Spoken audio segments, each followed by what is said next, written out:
আজকে আমি আপনাদের মাঝে একটা গুরুত্বপূর্ণ বিষয় নিয়ে আলোচনা করব। সেটা হলো প্লান্টেশনের যে সময়, সেটা হলো 31শে জানুয়ারি পর্যন্ত। এখন প্রায় সময় শেষ পর্যায়ে। এই মুহূর্তে অনেকেরই কলিং আসে না, ই ভিসা আসে নাই। তো এখন আপনাদের মালয়েশিয়া আসাটা আপনাদের জন্য অনিশ্চিত হয়ে গেছে। এখন এই মুহূর্তে আপনাদের সাথে দালাল কিংবা যে এজেন্সির মাধ্যমে আসতেছেন তারা আপনাদের সাথে একটা নতুন প্রতারণা করবে। সেই প্রতারণাটা কিভাবে করবে আর কি প্রতারণাটা, এই বিষয়টা নিয়ে আলোচনা করব। ভিডিওটি শেষ পর্যন্ত দেখবেন। আসসালামু আলাইকুম রহমতুল্লাহি ওবরাকাতু। আশা করি সবাই ভালো আছেন। আলহামদুলিল্লাহ, আমিও অনেক ভালো আছি। দেশ এবং প্রবাস থেকে যারাই আমার এই ভিডিওটা দেখছেন, আপনাদের প্রতি অনেক ভালোবাসা ও অভিনন্দন। যে আমি ভিডিওর শুরুতেই বলেছিলাম, যারা নাকি প্লান্টেশন সেক্টরে সময় প্রায় শেষ পর্যায়ে এখন আসতে পারবেন না এমন চিন্তায় পড়ছেন, যে আপনাদের সাথে এজেন্সিগুলো এখন নতুন একটা প্রতারণার ফাঁদ পাতবে। যে এজেন্সিগুলো আপনাদের সাথে এখন নতুন একটা প্রতারণার ফাঁদ পাতবে, বা যে দালালের মাধ্যমে আসতেছেন তারা আপনাদেরকে এমন একটা অফার করবে। অফারটা কি, আগে আগে আমি আমার স্ক্রিনে একটা ভাই আমার হোয়াটসঅ্যাপে নক দিছে, সে আমাকে এই বিষয়টা জানতে চাইছে। সে তার এজেন্সি তাকে এই বিষয়টা জানাইছে। এখন সে কি করবে আমার সাথে একটু বুঝতে চাইছে। তাছাড়া আমাকে আরও ভাই কমেন্ট করে জানাইছে যে ভাই এই কাজটা করলে কেমন হবে, এজেন্সি এই কথা বলছে। আমি আমার স্ক্রিনে ভাইয়ের ভয়েসটা দিতেছি, আপনারা একটু দেখেন। আসসালামু আলাইকুম ভাই, কি অবস্থা, কেমন আছেন?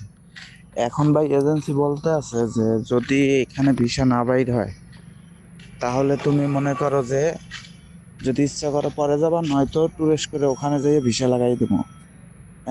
এইটা কেমনে কি কোন দেই 6 মাস 1 বছর পরে যদি। যে ভাইটাকে এজেন্সি বলতেছে যে যদি তোমার ভিসা না হয় তুমি চাইলে পরে যেতে পারবা, আর যদি না চাও এখন তোমাকে ট্যুরিস্টে মালয়েশিয়া এনে তোমাকে ভিসা করে দিতে পারবো, বা তাকে ভিসা করে দিবে। এখন ভাইটা জানতে চাইছে যে যে সে এখন কি করবে, এটা কি সম্ভব নাকি।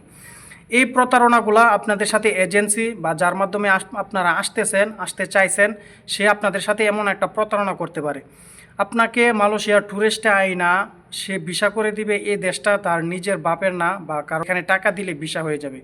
এখানে সরকার যদি ঘোষণা দেয় যে অবৈধ লোক যারা আছে তারা ভিসা করতে পারবে, এবং তাদেরকে একটা নির্দিষ্ট সময় দেওয়া থাকে, যে যারা নাকি 2020 সালের আগে বা 23 সালে তাদের ভিসা মাতি হয়েছে, যারা অবৈধ ছিল তারা ভিসা করতে পারবে, তাছাড়া অন্য কেউ করতে পারবে না।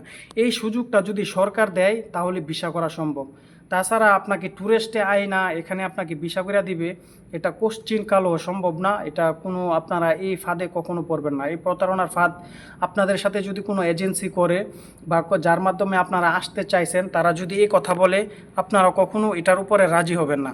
কারণ ট্যুরিস্টে আয়সা বর্তমানে মালয়েশিয়ার এমন একটা পরিস্থিতি, একমাত্র মালয়েশিয়া যারা আছে তারাই বলতে পারে। একমাত্র এখন সবচাইতে বড় সমস্যা হলো কাজের সংকট। তাছাড়া আপনি যদি এখন ট্যুরিস্টে আসেন, আপনার কোনো ডকুমেন্ট কোনো কিছুই থাকবে না। আপনাকে এজেন্সি দেশে আয় না, তার একটা পরিচিত লোক থাকবে, তার এখানে কাজ দিয়ে দিবে, দিয়ে সে আর আপনার কোনো খোঁজই নিবে না। আবার এমনও হবে যে আপনাকে ট্যুরিস্টে আনছে, সে আর কোনো খোঁজ নেবে না। এই জন্য এই প্রতারণা থেকে আপনারা বিরত থাকবেন। এই এজেন্সি আপনাদের সাথে এটা করবে যারা নাকি প্লান্টেশন সেক্টরে আসতে চাইছেন, যাদের ভিসা হবে না তাদের সাথে এখন এজেন্সিগুলো আপনাদের কাছে টাকা নিছে, এবং যে দালাল চক্র আছে যাদের মাধ্যমে আপনারা আসতে চাইছেন, এবং যাদের মাধ্যমে আপনারা আসতে চাইছেন তাদেরকেও টাকা জমা দিয়েছেন, এখন আপনাদেরকে সে টাকাটা ফেরত দিবে বিদায় আপনাদেরকে এমন একটা অফার করবে।